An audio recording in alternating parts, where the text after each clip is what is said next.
জাতীয় ঐক্যমত্য গঠন কমিশন করার প্রস্তুতি সরকারের। লন্ডন যাওয়ার প্রাক্কালে আজ রাতে বিএনপির স্থায়ী কমিটির সাথে খালেদা জিয়ার বৈঠক। আর 18 মামলা খারিজ হলেই মুক্ত হবেন তারেক রহমান। শুল্ক কর বৃদ্ধিতে ভোগ্যপণ্যের দাম বাড়বে না, জানালো এনবিআর। ভিসা ও ইকামার ফি বাড়ালো সৌদি। জো বাইডেনের আমন্ত্রণ উপেক্ষা করলেন লিওনেল মেসি। কমছে শীত, 3 বিভাগে বৃষ্টির পূর্বাভাস।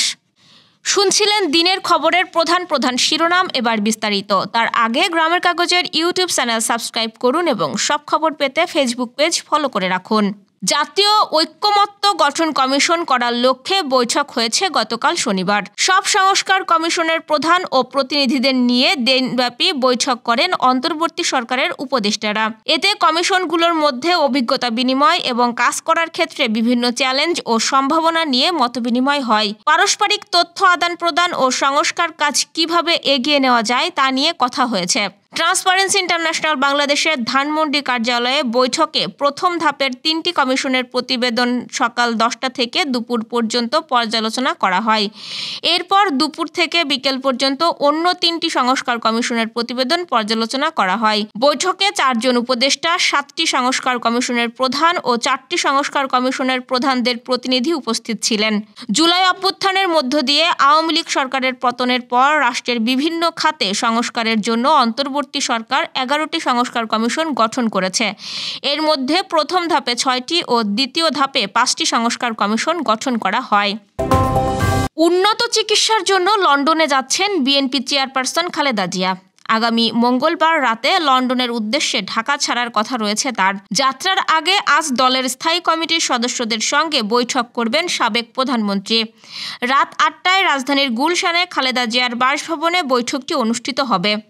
বিএনপির মিডিয়া সেলের সদস্য সাইরুল কবির খান এ তথ্য জানিয়েছেন। বিএনপি সূত্রে জানা গেছে, খালেদা জিয়া আগামী মঙ্গলবার রাত 10টায় লন্ডনের উদ্দেশ্যে ঢাকা ছাড়বেন। তিনি প্রায় 2 মাস লন্ডনে অবস্থান করবেন। লন্ডন থেকে দেশে ফেরার পথে তিনি সৌদি আরবে ওমরা পালন করতে পারেন বলেও ধারণা করা হচ্ছে। 2017 সালের 16 জুলাই লন্ডন গিয়েছিলেন খালেদা জিয়া। 4টি মামলার পরোয়ানা মাথায় নিয়ে ওই বছরের 18 অক্টোবর দেশে ফেরেন তিনি। 2018 সালের 8 ফেব্রুয়ারি জিয়া অরফানেজ ট্রাস্ট সংক্রান্ত মামলায় কারাগারে যান খালেদা জিয়া। গত 5 আগস্ট ছাত্র জনতার অভ্যুত্থানে শেখ হাসিনা সরকারের পতনের পরদিন এভার কেয়ারে চিকিৎসাধীন খালেদা জিয়ার মুক্তির আদেশ দেন রাষ্ট্রপতি। বিএনপির ভারপ্রাপ্ত চেয়ারম্যান তারেক রহমানের বিরুদ্ধে দায়ের করা চাঁদাবাজির 4টি মামলা বাতিল করে হাইকোর্টের রায় বহাল রেখেছেন আপিল বিভাগ।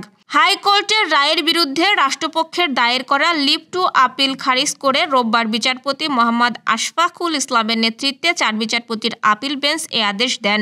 5 আগস্ট রাজনৈতিক পট পরিবর্তনের পর পাল্টে যায় দৃশ্যপট। 23 অক্টোবর প্রথমবার তারেক রহমানের চাঁদাবাজির 4 মামলা বাতিল করে দেন হাইকোর্ট। কিন্তু সবাইকে অবাক করে দিয়ে এ রায়ের বিরুদ্ধে আপিল করে রাষ্ট্রপক্ষ।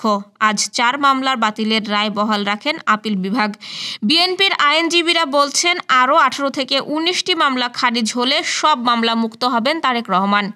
তারেক রহমানের দেশে ফেরার অপেক্ষায় সবাই, তবে মামলার ওপর তা নির্ভর করছে না। 2008 সালের 11 সেপ্টেম্বর কারামুক্ত হয়ে চিকিৎসার জন্য সপরিবারে লন্ডন যান বিএনপির ভারপ্রাপ্ত চেয়ারম্যান তারেক রহমান। সেখানে থেকে দলকে নেতৃত্ব দিয়ে আসছেন তিনি।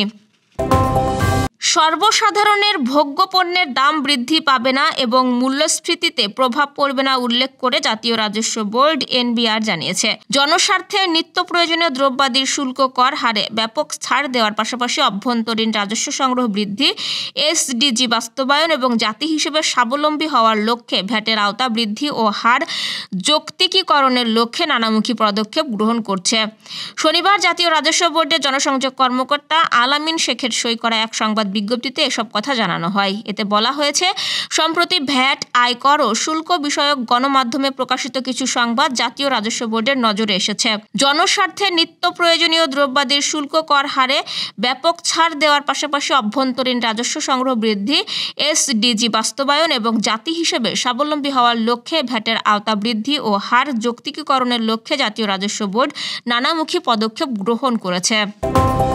সম্প্রতি ভিসা ও ইকামার ফি হালনাগাদ করেছে সৌদি আরবের স্বরাষ্ট্র মন্ত্রণালয়ের অধীন আপসের বিজনেস প্ল্যাটফর্ম। 2025 সাল থেকে দেশত্যাগ ও পুনঃপ্রবেশ ভিসার ফি নির্ধারণ করা হয়েছে 103.5 সৌদি রিয়াল। অন্যদিকে ইকামা নবায়নের ফি 51.75 রিয়াল এবং একেবারে দেশত্যাগ ভিসার ফি নির্ধারণ করা হয়েছে 70 রিয়াল। এক প্রতিবেদনে সংবাদ মাধ্যম আজ টিভি এ তথ্য জানায়। প্রতিবেদনে বলা হয়, পাসপোর্ট তথ্য হালনাগাদ করতে হলে খরচ হবে 69 রিয়াল। এছাড়া কর্মচারী সংক্রান্ত প্রতিবেদন চাওয়ার ফি 28.75 রিয়াল। সামাজিক যোগাযোগ মাধ্যম এক্সে পোস্ট করে আপসে জানিয়েছে, এই ফি শুধুমাত্র অতিরিক্ত সেবা গ্রহণের ক্ষেত্রে প্রযোজ্য এবং এটি নিয়োগকর্তাদের বার্ষিক প্যাকেজের অংশ নয়। একই সঙ্গে ভিজিট ভিসাধারী গায়েবের ঘটনায় রিপোর্ট দাখিলের জন্য আবেশের প্ল্যাটফর্ম নতুন সেবা চালু করেছে। এটি সৌদি আরবের অভ্যন্তরীণ নিরাপত্তা ব্যবস্থাকে আরও শক্তিশালী করবে। এই সেবার জন্য রয়েছে 5টি শর্ত। আর্জেন্টিনা ও ইন্টার মারিয়া তারকা লিওনেল মেসি যুক্তরাষ্ট্রের সর্বোচ্চ বেসামরিক সম্মান প্রেসিডেন্সিয়াল মেডেল অব ফ্রিডম পেলেও সেটি গ্রহণের জন্য হোয়াইট হাউজের বিশেষ অনুষ্ঠানে উপস্থিত ছিলেন না। শনিবার আয়োজিত ওই মর্যাদাপূর্ণ অনুষ্ঠানে ডেনজেল ওয়াশিংটন, বোনো, ম্যাজিক জনসন এবং হিলারি ক্লিনটনের মতো বিশিষ্ট ব্যক্তিত্বরা উপস্থিত থাকলেও মেসির অনুপস্থিতি ছিল লক্ষণীয়। মেসিকে যুক্তরাষ্ট্রের president Joe Biden presidential medal of freedom দেওয়ার জন্য আমন্ত্রণ জানালেও তিনি সেখানে যাননি। হোয়াইট হাউজের আনুষ্ঠানিক তালিকায় তার নাম থাকলেও অনুষ্ঠানে কেউ তার পক্ষ থেকে পুরস্কার গ্রহণ করেননি, ফলে তার নাম ঘোষণাও করা হয়নি। আনুষ্ঠানিকভাবে মেসির অনুপস্থিতির কারণ হিসেবে সূচির ভুল উল্লেখ করা হয়েছে, তবে বিষয়টি নিয়ে নানা গুঞ্জন তৈরি হয়েছে। মেসির পক্ষ থেকে একটি আনুষ্ঠানিক বিবৃতি প্রকাশ করা হয়, যেখানে বলা হয়, হোয়াইট হাউস ডিসেম্বরের শেষের দিকে ফিফার মাধ্যমে ইন্টার মায়ামি ক্লাবকে জানায় যে লিওনেল মেসিকে প্রেসিডেন্সিয়াল মেডেল অব ফ্রিডম দেওয়া হবে। লিও ক্লাবের মাধ্যমে হোয়াইট হাউসকে চিঠি পাঠিয়ে জানান তিনি এই সম্মাননার জন্য গভীরভাবে কৃতজ্ঞ এবং এটি তার জন্য বিশাল এক গর্বের বিষয়। তবে পূর্ব নির্ধারিত ব্যস্ততার কারণে তিনি অনুষ্ঠানে উপস্থিত হতে পারছেন না। তিনি এই উদারতাকে সম্মান জানান এবং ভবিষ্যতে প্রেসিডেন্টের সঙ্গে সাক্ষাতের আশাবাদ ব্যক্ত করেন। আগামী 2 দিন টানা দিন ও রাতের তাপমাত্রা বাড়বে বলে জানিয়েছে বাংলাদেশ আবহাওয়া অধিদপ্তর। এর ফলে সারা দেশে শীতের প্রভাব আগের তুলনায় কিছুটা কমে আসবে।